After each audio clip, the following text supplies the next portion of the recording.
राधे राधे। ओम नमो भगवते वासुदेवाय नमः। आज की इस वीडियो में हम चातुर्य मास के बारे में जानेंगे। चातुर्य मास क्या है, चातुर्य मास कब से शुरू होगा, कब समाप्त होगा, चातुर्य मास के नियमों के बारे में, क्या खाएं क्या न खाएं, इन 4 महीनों में हम क्या नियम ले सकते हैं जिससे हमें भगवान की विशेष कृपा प्राप्त हो। तो चलिए आज की इस वीडियो को हम शुरू करते हैं। चातुर्य मास क्या होता है? चातुर्य मास वो 4 महीने हैं जिसमें भगवान विष्णु सोते हैं। इन 4 महीनों में कोई भी मांगलिक कार्य नहीं होता।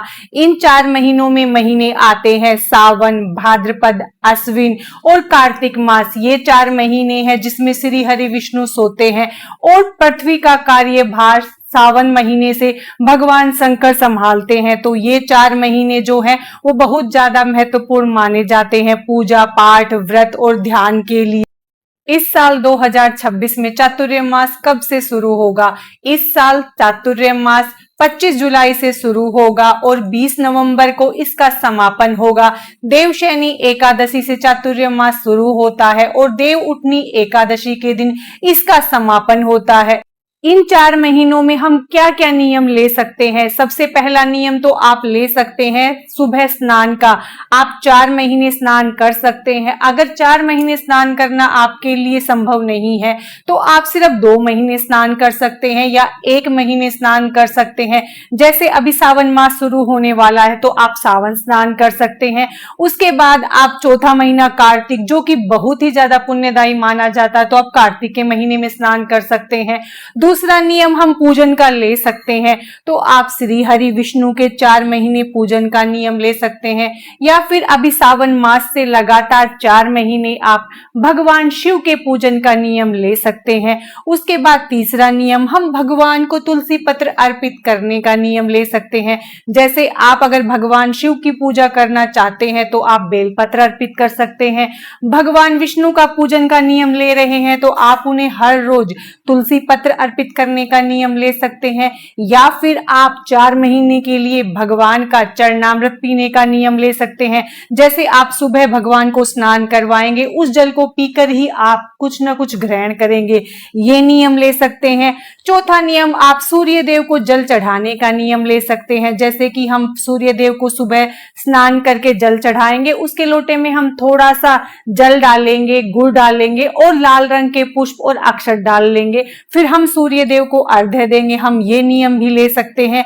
या फिर आप भगवान शिव के मंदिर में हर रोज इन 4 महीनों के लिए 1 लोटा जल चढ़ाने का नियम ले सकते हैं। उसके बाद आप चाहे तो तुलसी पूजन का नियम ले सकते हैं। वैसे तो हम हर रोज सुबह शाम तुलसी जी के सामने दीपदान करते हैं, सुबह उनका पूजन करते हैं, लेकिन जब भी हम नियम लेते हैं तो उसमें बंद कर पूजन होता है, बीच में हमारा नियम खंडित नहीं होना चाहिए। तो आप तुलसी पूजन का नियम ले सकते हैं और तुलसी महारानी की परिक्रमा का नियम ले सकते हैं। उसके बाद अगर आप नियम लेना चाहते हैं तो दीपदान का ले सकते हैं।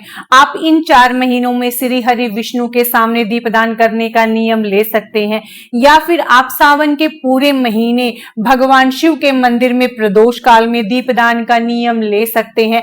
या 4 महीनों के लिए अगर आपके लिए संभव है तो आप 4 महीनों के लिए भगवान शंकर के मंदिर में दीपदान का नियम ले सकते हैं या फिर आप पूरे 4 महीने एक समय भोजन यानी कि व्रत करने का नियम ले सकते हैं। अगर 4 महीने व्रत करना संभव नहीं है तो आप सावन के पूरे महीने व्रत कर सकते हैं या फिर कार्तिक मास के पूरे महीने आप व्रत का नियम ले सकते हैं। और अगर आप कुछ करना नहीं चाहते हैं तो आप इन महीनों में आने वाले प्रदोष व्रत, एकादशी व्रत, इनको करने का नियम ले सकते हैं या फिर आप इन महीनों में जो 4 पूर्णिमा आएगी आप उनको करने का नियम ले सकते हैं। ये नियम आप कर सकते हैं। उसके बाद आप कोई भी पुराण पढ़ने का नियम ले सकते हैं।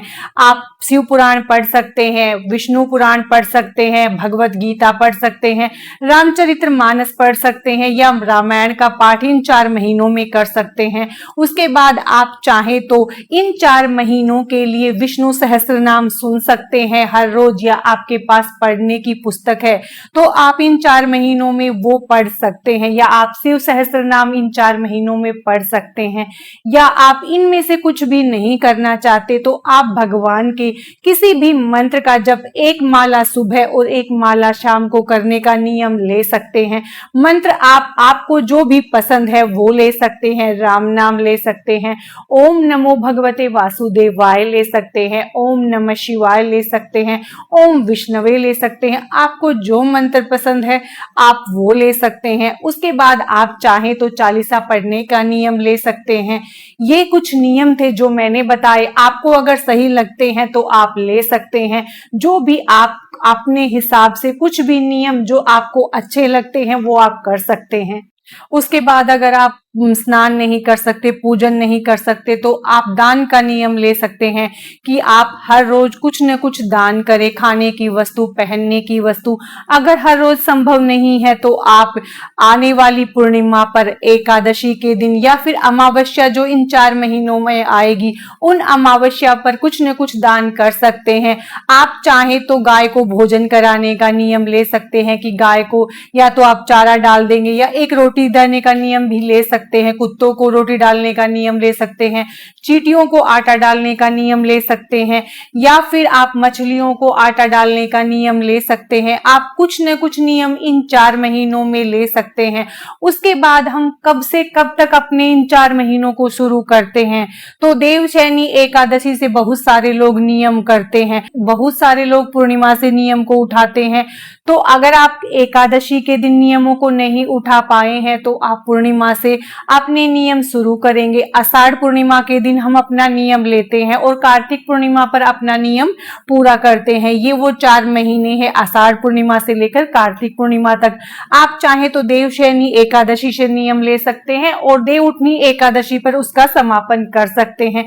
आपको जैसे सही लगे, या तो आप एकादशी से नियम ले या पूर्णिमा से। आप जो नियम ले रहे हैं या तो आपके घर के जो नियम है उस हिसाब से ले सकते हैं कि आपके लोग क्या मानते हैं, एकादशी से या पूर्णिमा से, उस तरह आप नियम ले सकते हैं। उसके बाद अगर आप किसी भी चीज का नियम इन 4 महीनों के लिए ले रहे हैं तो आपको संकल्प लेना जरूरी है।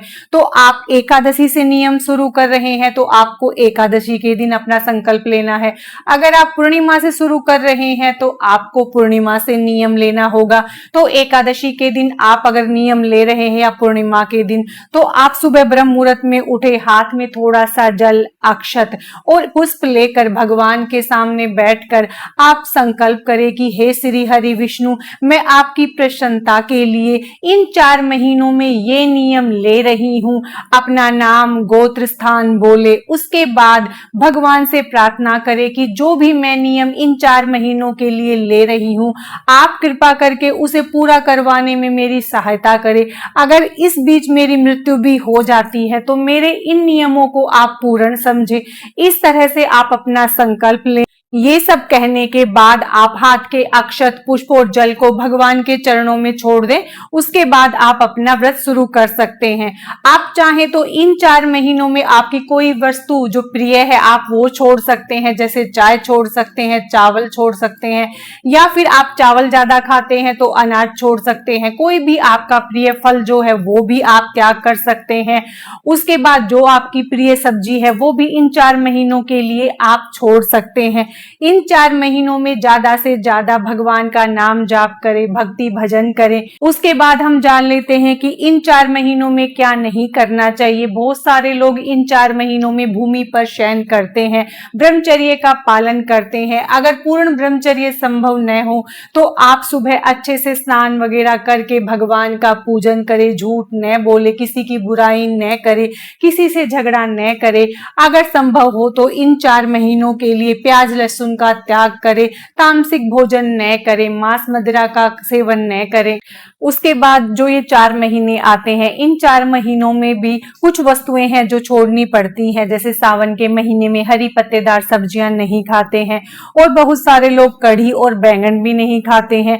उसके बाद भादों में दही नहीं खाते, अश्विन में दूध नहीं पीते और कार्तिक में हम दालों का सेवन नहीं करते हैं। ये 4 महीने हैं जिनमें अलग अलग महीने में अलग अलग चीजें छोड़ी जाती हैं। बहुत सारे लोग इन 4 महीनों में गुड़ का सेवन भी नहीं करते हैं। आप जो भी नियम ले 4 महीनों के लिए, तो आप इस बात का ध्यान रखें कि आपका स्वास्थ्य जिस हिसाब से साथ दे वही आप नियम ले, या आपके परिवार के लोगों को जो भी आप नियम ले रहे हैं उससे परेशानी ना हो, ऐसा नियम का आप चुनाव करें। अगर आपका स्वास्थ्य जिस नियम को साथ देता है वो नियम आप ले सकते हैं। अगर आप इन महीनों में तुलसी पूजन का नियम ले रहे हैं तो आप रविवार के दिन तुलसी का पूजन न करें। अगर पीपल पूजन का नियम ले रहे हैं तो 4 महीनों में जो रविवार आए उस दिन पीपल पूजन न करें। उसके बाद आप कोई भी नियम ले तो अपने स्वास्थ्य को ध्यान में रखते हुए आपको इन 4 महीनों के लिए नियम लेना है। और नियम जो भी आप ले रहे हैं तो उसमें इस बात का ध्यान रखें कि आप जो भी नियम ले वो बीच में खंडित नहीं होना चाहिए। नियम 4 महीने का ले रहे हैं तो 4 महीनों तक आप उस नियम का लगातार पालन करें। बीच में अगर आपका नियम छूटता है तो वो वही नियम टूट जाता है। तो इस बात का ध्यान रखें कि नियम ले रहे हैं तो 4 महीनों के लिए नियम ले रहे हैं, कोशिश करें कि वो नियम 4 महीनों तक चले, बीच में खंडित न हो। अगर बीच में आपके मासिक धर्म आता है तो उसमें आप इन नियमों को छोड़ सकते हैं। आपकी जगह इन नियमों को आप किसी और से करवाएं। आपके घर में पूजा करने वाला कोई है तो वो पूजा कर सकता है। मंत्र जाप आप माला को नहीं छुएंगे, वैसे बैठकर आप मानसिक मंत्र जाप कर सकते हैं। मानसिक पूजा भी कर सकते हैं अगर घर में कोई पूजा करने वाला नहीं है। अगर घर में कोई है जो आपकी मदद कर सकता है या आपकी जगह पूजा कर सकता है तो आप इन 4 दिनों में उनसे पूजन करवाएं। और हो सके तो आप मंत्र जाप भी बस मंदिर के सामने नहा धोकर बैठ जाएं और अपना मंत्र जाप करें। अगर आपने स्नान का नियम लिया है तो स्नान आपको सुबह वही उसी समय उठकर करना है। ये नहीं है कि मासिक धर्म है तो हम स्नान नहीं करेंगे, स्नान आप करेंगे, बस पूजा आपकी जगह कोई दूसरा करेगा। अगर पूजा करने वाला भी घर में कोई नहीं है तो आप मंदिर के सामने बैठकर मानसिक पूजा कर सकते हैं। मासिक धर्म में इस तरह से आप 4 महीने का नियम पूर्ण कर सकते हैं। आज की इस वीडियो में बस इतना ही। भगवान श्री हरि की कृपा आप सब पर बनी रहे। राधे राधे।